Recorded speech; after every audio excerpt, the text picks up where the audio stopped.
is Season 2, Episode 52 of One Man's Opinion. Today I am reviewing Some Like It Hot, the new Broadway adaptation of the classic 1959 Billy Wilder film of the same name, with a book by Matthew Lopez and Amber Ruffin, music by Marc Shaiman, and lyrics by Shaiman and Scott Wittman, and directed and choreographed by Casey Nicholaw.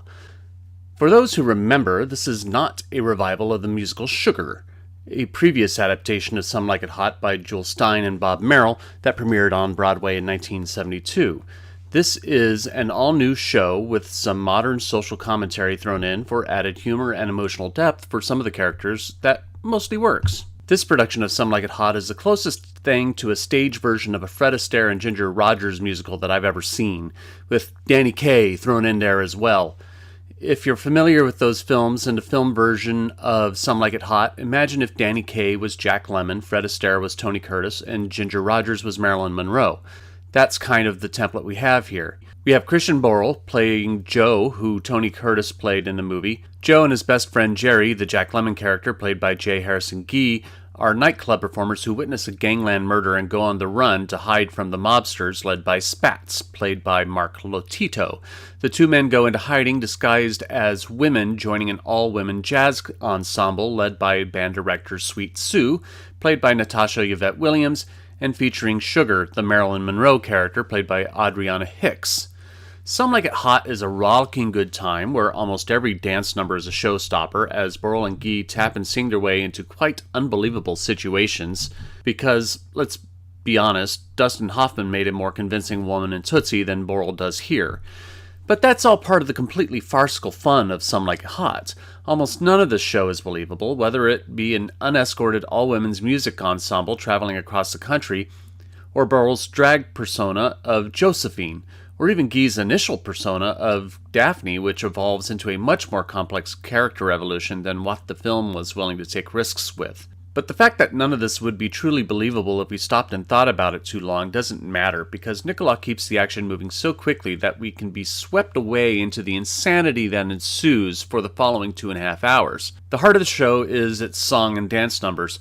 Like the Fred and Ginger movies of its time, most of Some Like It Hot's songs don't move the plot forward beyond a cursory connection to the fact the characters are performers performing numbers on stage most of the time. Borle and Hicks have a marvelous duet in the second act, Dance the World Away, where they have the obligatory 1930s-esque staircase song and dance sequence. Ghee gets a great song of inner self-discovery with You Coulda Knocked Me Over with a Feather, as Jerry, or more appropriately Daphne at this point, realizes this is who she wants to be. I find it interesting that I chose two numbers from the first half of Act 2, as I think the numbers are great, but it ironically is the part of the story that veers away from the main plot and does so for far too long, as Spats and his henchmen are more or less non-entities at this point in the story. The main drama of the piece is lost for a time as we go on a long journey of character development. But once the gangsters do show up for the raucous finale, the show kicks back into high gear with what can only be described as a mix of the classic Scooby-Doo door chase sequence with the Anything Goes number from the opening of Indiana Jones and Temple of Doom. It's absurd, it's ridiculous, and yet it is so funny and enjoyable and choreographed to split-second precision by Nicholaw, and I loved it all. The cast is all delightful. Borle and Ghee are great together. Ghee is wonderful in the aforementioned You Can Knock Me Over with a Feather number. Hicks is excellent as Sugar, but kind of gets lost in a mix at times, as the expansion of the show's themes doesn't do much in expanding her part and motivations. The scene stealer, though, is Kevin Del Aguila, who plays the root beer baron Osgood, who is smitten with Daphne and spends most of the show trying to chase Daphne down. Frankly, Some Like It Hot was starting to stall a little as the first act started to spin its wheels, getting stuck in its plot until its characters arrived in San Diego. Del Aguila gives the show one huge shot in the arm. His energy and brilliance is infectious and a pleasure to watch.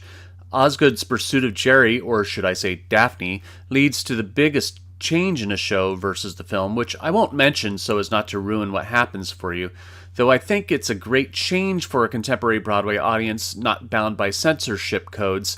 I think the landing could have been stuck just a little better, and I'll leave it at that. But wow, what an enjoyable musical Some Like It Hot is in the most classic of musical traditions. It's a hot jazz musical with show-stopping dance numbers and side-splitting comedy, an absolute must-see. But I'm only one man's opinion, so be sure to leave yours in the comments below. If you'd like to see Some Like It Hot, I'll leave a link for ticket information in the description below. You can support my channel by liking, sharing, and subscribing, and click the notification bell to be alerted to future reviews.